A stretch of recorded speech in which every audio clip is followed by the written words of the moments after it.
Hello नमस्कार दोस्तों, आपका स्वागत है आपके अपने यूट्यूब चैनल राजेंद्र क्लासेज में। दोस्तों, यहाँ पर आरआरबी के एक और आपके लिए नोटिफिकेशन आया है। ठीक है, यानी कि आरआरबी टेक्नीशियल 2024। ठीक है, इसके अंदर कुल पद 9144 है। तो आज की वीडियो के अंदर अपन इस नोटिफिकेशन के बारे में डिस्कस करने वाले हैं कि कौन कौन इसका फॉर्म भर सकता है। वैसे तो आपको पता चल गया कि इसके अंदर कुल पद 9144 पद रहने वाले हैं। फॉर्म भरने की तारीख क्या होगी, उम्र सीमा क्या होगी, योग्यता क्या होगी, कितने पेपर होंगे और इसके अंदर यानी कि जो बदलाव हुआ है वो क्या है, तो अपन संपूर्ण जानकारी में आपको इस वीडियो में देने वाला हूं। ठीक है, और दूसरी चीज, इसका फॉर्म कैसे भरना है, किस साइड से भरना है आपको, वो भी मैं आपको इस वीडियो में जानकारी दूंगा। आराम से देखना है दोस्तों, पूरी वीडियो को देखना है, स्किप नहीं करना है। आपके लिए दोस्तों बहुत ही शानदार मौका है। आरआरबी ने अभी तो हाल फिलहाल, पहले तो देखो आरआरबी ने लोको पायलट की वैकेंसी निकाली थी, तो आपने फॉर्म भरा होगा। अब दोस्तों आरआरबी ने टेक्नीशियल की वैकेंसी निकाली है और काफ़ी ज़्यादा इसके अंदर पद है, 9144 पद है। तो इस वीडियो में अपन चर्चा करेंगे, तो बने रहना है अंत तक, पूरी वीडियो को देखना है, बिल्कुल भी स्किप नहीं करना है। स्किप करोगे तो आपको कुछ भी समझ में नहीं आएगा। किस प्रकार से आपको फॉर्म को भरना है वो भी मैं आपको आज की वीडियो के अंदर जानकारी देने वाला हूँ। तो चलिएगा, सबसे पहले दोस्तों अपन देखते हैं यहाँ पर आरआरबी रेलवे टेक्नीशियल रिक्वायरमेंट 2025। ठीक है भाई। और दोस्तों यहाँ पर पोस्ट नेम रहने वाला है टेक्नीशियल। और दोस्तों यहाँ पर ये सेकंड रहने वाली है वैकेंसी। ठीक है, 2024 हो गया। ठीक है ना, 2024 में आई है। और दोस्तों government of India ministry of railways, ठीक है, ये तो है। चलिएगा आगे चलते हैं। अब दोस्तों यहाँ पर इम्पोर्टेंट डेट देखिएगा। स्टार्ट डेट दोस्तों 9/3/2024। इसका मतलब क्या है, यानी कि 9 मार्च 2024 से आपके फॉर्म स्टार्ट हो चुके हैं। और दोस्तों आज कितनी डेट है, 16 मार्च हो चुकी है। क्या हो चुकी है, 16 मार्च। ठीक है, यानी कि फॉर्म चलते हुए कितने दिन हो गए, यहाँ पे 7 दिन हो गए। ठीक है, मैं थोड़ा लेट हो गया था दोस्तों, मैं आपको बता नहीं पाया, लेकिन अभी आपके पास समय है। यानी कि दोस्तों आप इसका जो फॉर्म है वो 8 अप्रैल तक आप इसका फॉर्म भर सकते हो, क्योंकि लास्ट डेट कितनी है इसकी, 8 अप्रैल है। तो भाई इसका जो स्टार्ट डेट है ना, यानी कि फॉर्म की जो डेट है, फॉर्म कब से शुरू हो चुका है, 9 मार्च 2024 से। और इसकी जो लास्ट डेट रहने वाली है वो रहेगी 8 अप्रैल 2024। ठीक है, 8 अप्रैल 2024 रहने वाली है। तक समझ गए, डेट के बारे में आपको कंफर्म हो गया कि 9 मार्च से स्टार्ट हो चुकी है और 8 अप्रैल तक इसके चल रही है। दूसरी चीज दोस्तों, फीस पेमेंट लास्ट डेट, यानी कि ये तो आपका वही हो गया। करेक्शन दोस्तों, इसमें मॉडिफिकेशन भी चलता है, ये तो आपको सभी को पता है कि जो रेलवे है मॉडिफिकेशन निकालता है। मॉडिफिकेशन यानी करेक्शन का मतलब ये है कि जैसे कि आप कोई फॉर्म भर रहे हो, फॉर्म आप अप्लाई कर रहे हो, आपके कास्ट सर्टिफिकेट में कोई गलती हो गई है ना, उसमें यानी कि कुछ यहाँ पे है जिनमें आप करेक्शन कर सकते हो। और जैसे कि आप अपने नाम में आप है जॉन हो गया, ठीक है, इनमें आप दोस्तों जो है आप अपनी करेक्शन नहीं कर सकते हो। तो दोस्तों आप जब करेक्शन की डेट चलेगी वो 9 यानी कि 9 अप्रैल से 18 अप्रैल चलेगी। ठीक है, कम से कम यानी 9 दिन आपके मॉडिफिकेशन की डेट चलेगी। लेकिन आपको ऐसी गलती बिल्कुल भी नहीं करना है कि जब आप फॉर्म भर रहे हो तो आपके फॉर्म में गलती हो गई। आपको फॉर्म को 2 बार 3 बार 4 बार जितना हो सके उतनी बार देख लेना, लेकिन गलती नहीं होनी चाहिए। ठीक है, आपको ये बात ध्यान रखना है। दूसरी चीज, यहाँ पर एडमिट कार्ड के बारे में भी यहाँ पर कोई जानकारी नहीं है। यहाँ पर बोला गया है कि जो एग्जाम डेट है वो अक्टूबर से दिसंबर में होगी। ठीक है ना, आपके 2024 में ये आपका एग्जाम हो जाएगा।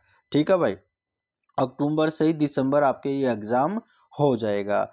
चलिएगा अब चलते हैं हमारे नेक्स्ट पे। तो भाई आपको देखो पढ़ाई में लग जाना है, फॉर्म भर के आपके पास जो आरआरबी ने आपको 2 सुनहरा मौका दिया है। एक तो आपका लोको पायलट है और दूसरा आपका टेक्नीशियन है।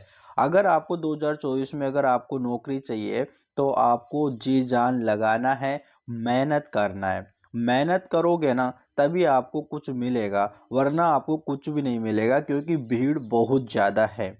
आपको फॉर्म को भरने से कुछ भी नहीं होगा।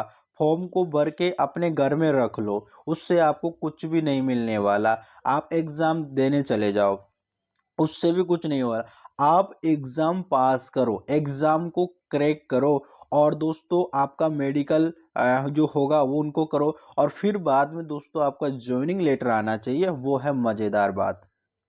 तो आपको इन फॉर्म को भरने से, इनसे आपको कुछ नहीं होना है। फॉर्म तो पूरी दुनिया ही भरेगी, ठीक है। फॉर्म तो हर बंदा भरेगा, जो भी इसके अंदर क्वालिफिकेशन में आएगा वो हर बंदा भरेगा, चाहे से वो पढ़ता हो चाहे से नहीं पढ़ता हो। भीड़ तो होगी, लेकिन आपको उस भीड़ में नहीं चलना है। आपको फॉर्म भर के आपकी जो तैयारी है उसको मज़ेदार बनाना है, और बहुत ही दोस्तों आपको तैयारी करनी है ना। हार्ड वर्क आपको करना है, दुनिया से हट के चलना है, दुनिया के भीड़ में नहीं चलना है भाई। भीड़ में चल के क्या कर लोगे, वैसे ही दुनिया में बहुत ज़्यादा भीड़ है, तो भीड़ में नहीं चलना है, ठीक है। फॉर्म भरना है, फॉर्म को ठीक से भरना है, फॉर्म को एक दो बार देख लेना है, हो सके 5 10 बार 20 बार देख लेना अपनी जानकारी को। क्योंकि आरआरबी की जो जब भी कोई फॉर्म भरता है तो पहले है ना अपना अकाउंट क्रिएट करवाता है, वो अभी मैं आपको सारी चीज़ें बताऊंगा, पहले आप इतना जान लीजिएगा, ठीक है। अब चलिएगा नेक्स्ट पे चलते हैं। अब दोस्तों यहाँ पर आती है फीस डिटेल की बात, ठीक है। जो जनरल का है तो यहाँ पर 500 रुपये फीस रहने वाली, ठीक है भाई। यानी कि दोस्तों आपका जनरल का जो कैंडिडेट होगा उनके लिए 500 रुपये रहने वाली है। और जो यहाँ पर ईबीसी है या SC ST या EWS का कैंडिडेट है उनके लिए दोस्तों यहाँ पर 250 रुपये फीस रहने वाली है। और दोस्तों यहाँ पर फीमेल जो और एक्स सर्विसमैन है उनके लिए दोस्तों यहाँ पर भी 250 रुपये रहने वाली है, ठीक है। ये फीस रिफंडेबल होगा आफ्टर एक स्टेज एग्ज़ाम, ठीक है, यानी 400 रुपये, या फिर दोस्तों आपका 250 रुपये। मतलब दोस्तों जैसे आपका यानी कि एग्ज़ाम होगा या आपको फीस अपनी रिफंड हो जाएगी, आपके बैंक खाते में आपके ये फीस आ जाएगी, ठीक है ना। जब आप फॉर्म भरते हो तो वहाँ पर बैंक डिटेल भी मांगा जाता है, तो ये तो आपको पता है। जो भी पहले आरआरबी का फॉर्म जिन्होंने भर रखा है वो उन सबको पता है, ये फीस आपकी रिफंड हो जाएगी। यानी कि ये फॉर्म जैसे आप यानी फॉर्म भर रहे होते उस समय आपको ये फीस काटना पड़ता है, और फिर जब आपका एक एग्ज़ाम हो जाता है ना, तो एक एग्ज़ाम हो जाता है तो आपको फिर आपकी जो फीस है ना रिफ़ंड कर दी जाती है, आपके जो भी आपने बैंक अकाउंट लगाया है उस खाते में। तो आपको जो है ना अपना जो बैंक अकाउंट है वो ठीक से भरना है, उसका IPSC कोड, अकाउंट नंबर को कंफर्म कर लेना है, और ना अपना नाम, ये सारी चीज़ें आपको ठीक से भरना है, ताकि आपकी फीस में आने में कोई दिक्कत ना हो, ठीक है भाई। तो चलिएगा नेक्स्ट पे चलते हैं। और सॉरी, यहाँ पर दोस्तों जॉब लोकेशन के बारे में अगर बात करें तो दोस्तों ऑल इंडिया की जॉब रहने वाली है, ये तो पता है आपको, ठीक है। अब दोस्तों एज लिमिट की बात आ जाती है। अब दोस्तों इसमें भी देखो यहाँ पर आपके लिए यहाँ पे है कि टेक्नीशियल ग्रेड फर्स्ट, टेक्नीशियल ग्रेड थर्ड की यहाँ पर ये वैकेंसी है। टेक्नीशियल ग्रेड फर्स्ट के लिए 18 से लेकर 36 ईयर्स के फॉर्म भर सकते हैं, और टेक्नीशियल ग्रेड थर्ड के लिए 18 से 33 ईयर्स के फॉर्म भर सकते हैं। और जो आपकी एज है वो यहाँ पर 1/7/2024 को आधार मान के काउंट की जाएगी। और एज रिलेशन यानी कि जो भी जैसे SC ST कैंडिडेट है उनको 5 साल की छूट दी जाती है, OBC वालों को 3 साल, तो इसी तरह से आपको यहाँ पे एज रिलेशन आपको दिया जाएगा, ठीक है ना। तो चलिएगा अपन चलते हैं हमारे नेक्स्ट पे। दोस्तों अगर पोस्ट डिस्क्रिप्शन की अगर अपन बात करें तो RRB railway requirement board is an inviting online application for technician for 9144 posted interested people meet all the eligibility criteria apply online. यानी कि जो भी स्टूडेंट है, जो भी एप्लीकेंट है, यानी कि जो भी इसका फॉर्म भरना चाहता है वो भर सकता है।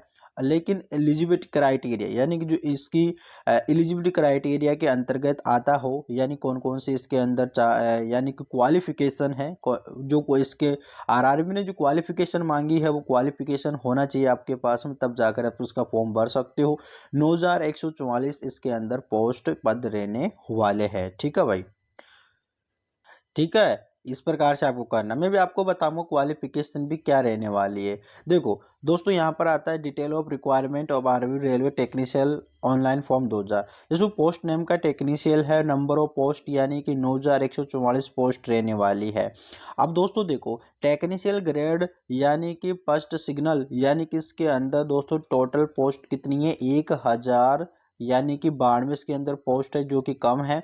और जबकि टेक्नीशियल ग्रेड थर्ड के लिए सिग्नल यानी कि 8050 पोस्ट रहने वाली है। तो ज़्यादातर स्टूडेंट है ना, वो यहाँ पर टेक्नीशियल ग्रेड थर्ड का फॉर्म भरेंगे, ठीक है, क्योंकि इसके अंदर ज़्यादा पोस्ट है। और दोस्तों जो टेक्नीशियल ग्रेड फर्स्ट जो है, इसके अंदर क्वालिफिकेशन भी थोड़ी हाई मांगी गई है, ठीक है भाई। तो यहाँ पे जो टेक्नीशियल ग्रेड है थर्ड है, उसके अंदर क्वालिफिकेशन कम है, तो इसमें इससे भी जो आपका जो टेक्नीशियल ग्रेड थर्ड है, इसके फॉर्म ज़्यादा भरे जाएंगे।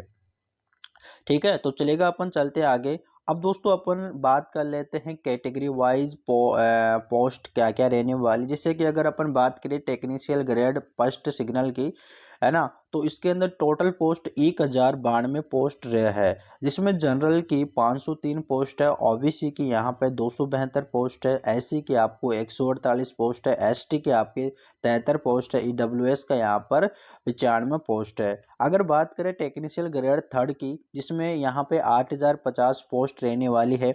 जनरल की बात करें तो यहाँ पे 3482 पोस्ट रहेगी। ओबीसी की बात करें तो 1911 पोस्ट रहेगी। एससी की बात करें तो 1127 पोस्ट रहेगी। एसटी की बात करें तो 649 यानी कि पोस्ट रहेगी। ईडब्ल्यूएस की बात करें तो 873 पोस्ट रहने वाली है। ये हो गया आपको कैटेगरी वाइज पोस्ट, जिसमें आपको कोई दिक्कत नहीं होनी चाहिए।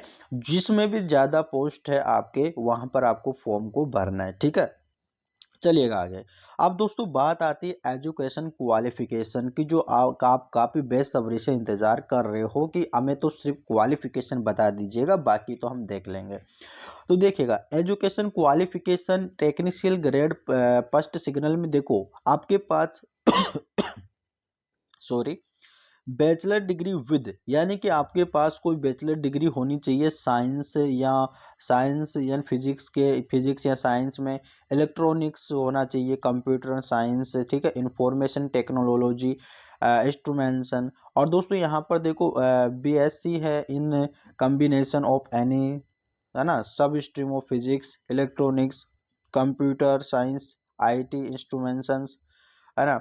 और दोस्तों यहाँ पर और का मतलब देखो, यहाँ पर और दे रखा है ना, यहाँ पर और का मतलब दोस्तों ये है कि आप यहाँ तो ये होना चाहिए या फिर ये आपके पास ये होना चाहिए, ठीक है ना, आपके पास इनमें से कोई एक चीज़ होनी चाहिए, ठीक है। अब तो यहाँ पर ये हो गया, है ना। देखो और बीए बीटेक यानी जो आपके 3 years engineering polytechnic diploma in above basic stream, इस प्रकार से आपका जो है इसके अंदर तो जो टेक्निशियल ग्रेड फर्स्ट सिग्नल है, इसके अंदर ये क्वालिफिकेशन मांगी गई है, जो कि काफ़ी ज़्यादा स्टूडेंटों के पास में नहीं रहती है।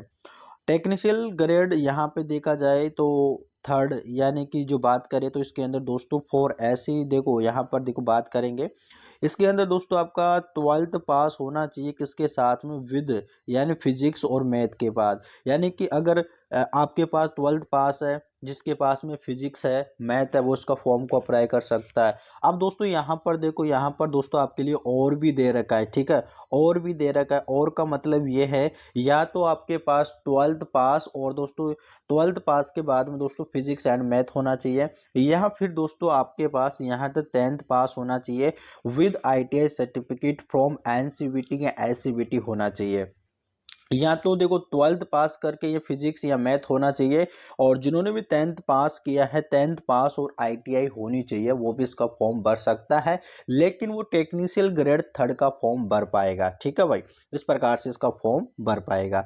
ये थी आपके दोस्तों एजुकेशन क्वालिफिकेशंस, जो आप बेसब्री से इंतजार कर रहे थे कि भाई हमें तो क्वालिफिकेशन बता दीजिएगा। तो मैंने यहाँ पर एजुकेशन क्वालिफिकेशन बता दिया। अभी आप दोस्तों वीडियो छोड़ के बिल्कुल भी न जाइएगा, मैं आपको ये बताऊंगा कि फॉर्म को किस प्रकार से आपको भरना है। ठीक है, तो बने रहना है दोस्तों। नेक्स्ट है देखो यहाँ पर other trade 10th pass with ITI certificate from है, जो यहाँ पर अदर ट्रेड यानी कि दोस्तों जैसे कि ट्रेड आईटीआई के अंदर ट्रेड है दोस्तों बहुत सारी होती है, जैसे कि इलेक्ट्रिशियन होता है, फिल्टर होता है ना, बहुत सारी होती है, वेल्डर होता है। तो अदर ट्रेड के बारे में बताया गया है। और दोस्तों यहाँ पर देखो फोर एस्ट ट्रेड के बारे में बताया गया है। ठीक है, तो यहाँ पर है इलेक्ट्रिशियन ट्रेड के बारे में, अदर ट्रेड के बारे में भी। तो यहाँ पर भी 10th pass with ITI certificate NCVT SCVT related trade होना चाहिए ब्रांच से। ठीक है, तो चलिएगा अपन चलते हैं हमारे नेक्स्ट पे। अब दोस्तों मेन बात आती है requirement document for online application. ठीक है, जब आप ऑनलाइन फॉर्म को भर रहे हो तब उस समय आपको कौन कौन से डॉक्यूमेंटों की जरूरत पड़ेगी। एजुकेशन को देखो, अगर आप ग्रेड उसका भर रहे हो तो वो तो मैंने आपको बता ही दिया है। जैसे आप मान लीजिए कि आईटीआई और साथ में आप 10th के फॉर्म भर रहे हो तो आपके पास 10th की मार्कशीट होनी चाहिए, आईटीआई का सर्टिफिकेट होना चाहिए। ठीक है, आधार कार्ड होना चाहिए, आधार कार्ड पेन, या तो आधार कार्ड होना चाहिए या फिर आपके पास पैन कार्ड होना चाहिए। ठीक है, पासपोर्ट साइज फोटो होनी चाहिए, आपका सिग्नेचर होना चाहिए। और ये करके दोस्तों इसको आपको रिसाइज करके एमबी में कम जो भी आपको वहाँ पर रिक्वायरमेंट है कि भाई इतनी एमबी में या फिर दोस्तों आप इतनी केबी में आपको अपलोड करना है, तो आपको वहाँ पे पहले से इनको रिसाइज करके वहाँ पर सेव करके रख लीजिएगा, फिर बाद में दोस्तों फॉर्म को भरिएगा। ऐसा नहीं है कि जब आप फॉर्म भरने बैठ जाओ फिर बाद में आप फोटो को एडिटिंग करो, उसको रिसाइज करो। ऐसे करोगे तो दोस्तों आपका जो सेशन वो एक्सपायर हो जाएगा और दोबारा फिर आपको वहाँ पर फॉर्म को भरना पड़ेगा। तो ऐसी गलती बिल्कुल भी नहीं करना है।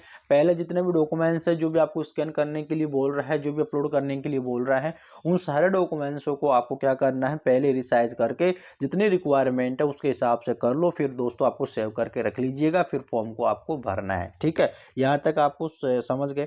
अब दोस्तों यहाँ पर देखो सिलेक्शन मोड आ रहा है जिसमें रिटन एग्जाम होगा। ठीक है, यानी कि दोस्तों रिटन एग्जाम होगा। रिटन एग्जाम दोस्तों यहाँ पर आपका एक बार एग्जाम होगा। ऐसा नहीं है कि जैसे कि आपका लोको पायलट था, लोको पायलट में वहाँ पे आपका सीबीटी 1 सीबीटी 2, ठीक है, सीबीटी 2 में भी 1 और पार यानी सेकंड, इस प्रकार से। तो इसमें ऐसा नहीं है, आपका एक ही एग्जाम होगा। एक एग्जाम क्वालिफिकेशन करने के बाद में दोस्तों आपका मेडिकल है, मेडिकल होगा।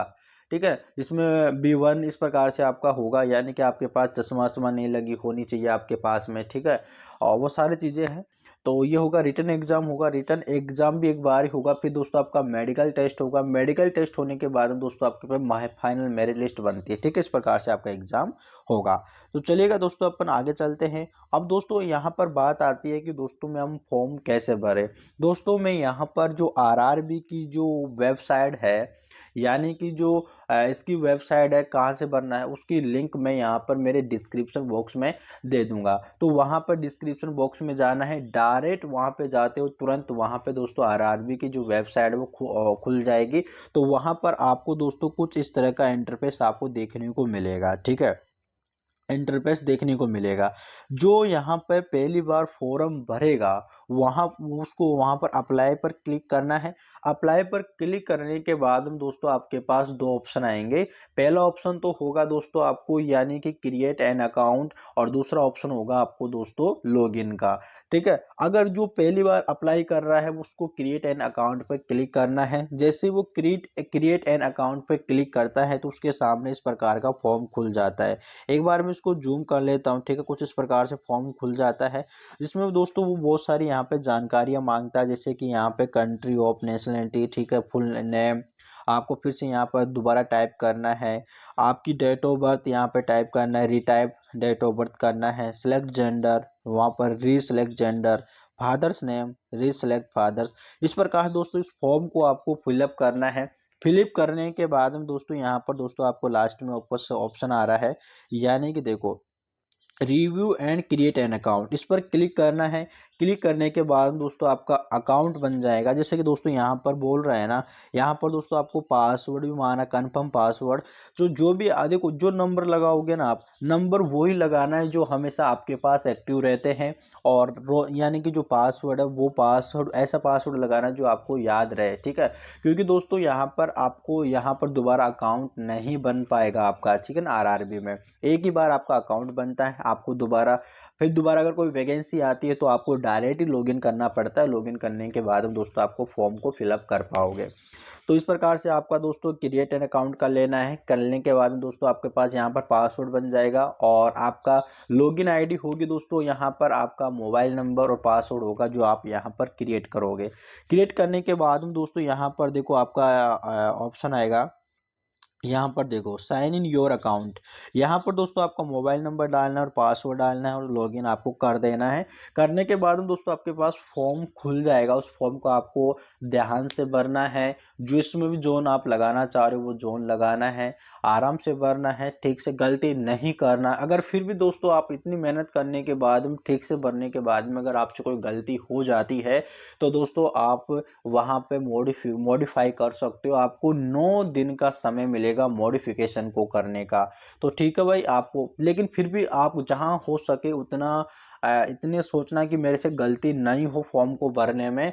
अगर फॉर्म को भरने में कोई गलती आपसे होती है तो कोई दिक्कत नहीं है, आपका चेंज हो जाएगा। लेकिन इसमें भी दोस्तों कुछ यहाँ पे शर्त है कि कुछ चीज़ों में आप जो है चेंज नहीं कर सकते, ठीक है। जैसे कि आपका जोन अगर आपने से एक बार सेलेक्ट कर लिया तो आप चेंज नहीं कर सकते। आपके नाम में, आपके फादर्स नेम में आप इनमें चेंज नहीं कर सकते, ठीक है। ये चीज़ें होती है। और जैसे कि आपका कास्ट सर्टिफिकेट हो गया, है ना, आप उन चीज़ में आप चेंज कर सकते हो। तो इन चीज़ों को आपको याद रखना है। दोस्तों आज की वीडियो आपको कैसा लगा है कमेंट करके ज़रूर बताना। और दोस्तों फिर भी अगर आपको कोई चीज़ समझ में नहीं आती है तो कमेंट ज़रूर कर देना, मैं आपका वेट करूँगा और उस समस्या का सलूशन करेंगे। तो ठीक है भाई, अपन मिलते हैं नेक्स्ट वीडियो में, तब तक के लिए धन्यवाद।